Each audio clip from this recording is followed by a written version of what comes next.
pression qu'il y avait à l'intérieur de son corps, il dit que de ses pores est sorti du sang à travers ses pores.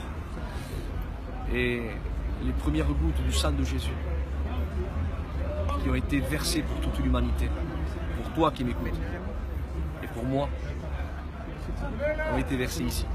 Les premières gouttes de son sang sont tombées ici. Quelle oppression! Et le texte dit qu'il s'éloigna des apôtres pour prier.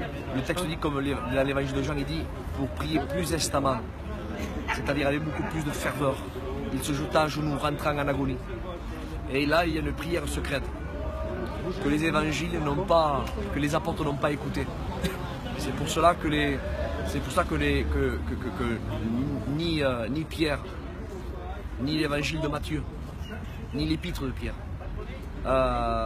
ni l'apôtre Jean, dans son évangile, on peut écrire cette prière secrète. Mais Dieu a permis que cette prière elle soit révélée. Et il a écrit ceci dans l'auteur aux Hébreux au chapitre 5, et au verset 7. Il dit, c'est Jésus que dans les jours de sa chair, il a prié avec larmes, avec supplication, avec cri. Imaginez, Jésus, avec cri, avec gémissement, avec larmes, il a prié à celui qui pouvait le délivrer de la mort. Il dit, il a été exaucé à cause de sa piété. Et la question est, mais de quelle mort? Puisque Jésus est venu ici pour mourir. De quelle mort parle l'auteur aux Hébreux? Il a prié avec larmes, supplication à celui qui pouvait le délivrer de la mort. Si ce n'est que c'est cette prière, la secrète, que Jésus dit aux disciples, venez prier. Ils n'ont pas été capables de prier 1 heure avec lui. Et là, Jésus rentre en agonie, s'est jeté plus instamment, plus avec ferveur, avec larmes, avec cri. C'est une prière qui a été révélée à l'auteur aux Hébreux. C'est-à-dire que cette prière amène Jésus, le désir de Jésus, c'était d'accomplir la volonté du Père, le plan du salut, d'accomplir, de construire selon le sage architecte qui est Dieu. Et il fallait qu'il accomplisse tout à la croix. La mort, il fallait qu'il prenne notre malédiction, parce que le texte dit, maudit soit quiconque est pendu sur le bois. Et Jésus là n'était pas pendu sur le bois. Il ne pouvait pas prendre notre malédiction. Il fallait qu'il monte au Golgotha. Il fallait qu'il se charge de la croix et qu'il prenne notre malédiction qui sont notre substitut. Amen. Mais ici non. Ici, il a commencé à prendre le péché de l'humanité, a commencé à tomber ici là. Et son corps, parce qu'il était pleinement Dieu, mais il était aussi pleinement homme.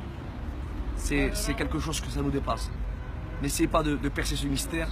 Paul n'a pas pu décrypter ce mystère. Il a dit grand est le mystère de la piété.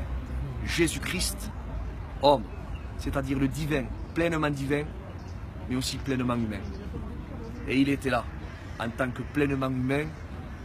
Il sentait que cette nature, cette faible plante, était limitée, non pas à l'intérieur, parce que l'intérieur il était divin, il est omnipotent, mais l'extérieur, l'humain, cette faible plante était faible. Il sentait que ça n'allait pas.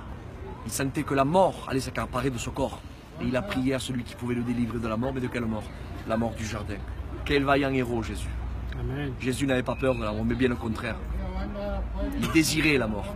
Il est écrit dans l'évangile de Luc, si ma mémoire est bonne, au chapitre 12 et verset 50.